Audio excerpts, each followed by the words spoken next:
அதிமுக பாஜக கூட்டணி அமைந்ததில் இருந்து முதலமைச்சர் மு க ஸ்டாலின் மிக பதற்றத்துடன் காணப்படுவதாக பாஜக மூத்த தலைவர் தமிழிசை சவுந்தரராஜன் விமர்சித்துள்ளார்.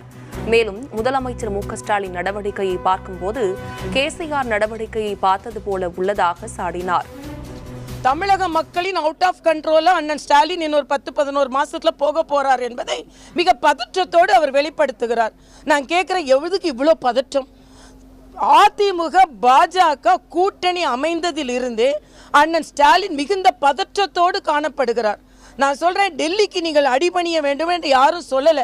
டெல்லிக்கு அடிபணியவில்லை என்றால் இலங்கையில் நம் தமிழர்கள் சுட்டுக் கொல்லப்பட்ட போது அடிபணிந்துதானே நீங்கள் அதை தடுக்காமல் இருந்தீர்கள்.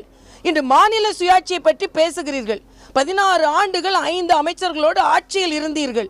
அப்போ டெல்லிக்கு அடிபணிந்துதானே அதை பற்றி ஒரு வார்த்தை கூட பேசாமல் இருந்தீர்கள். ஆக நீங்கள் ஆட்சி செய்யும் போது டெல்லிக்கு அடிபணிந்துதான் இருந்தீர்கள், எதையும் கொண்டு வரவில்லை. இன்று வீராவசனெல்லாம் பேசலாம். இன்னைக்கு ஷா என்னை ஒன்றும் எந்த ஷாவும் ஒன்று செய்ய முடியாதுன்றாரு. நினைவுபடுத்துகிறேன், 76இல் கே.க. ஷாவால் தான் இவர்கள் ஆட்சி கலைக்கப்பட்டது. இந்த ஷால ஏதோ ஒரு ஷாவால் இவர்கள் ஆட்சி கலைக்கப்பட்டது. இந்திய வரலாற்றிலேயே ஊழலுக்கு ஒரு முறையும் தேச விரோதத்திற்கு ஒரு முறையும் 2 முறை ஒரு ஆட்சி கலைக்கப்பட்டிருக்கிறது என்றால் அது திராவிட முன்னேற்ற கழக ஆட்சி.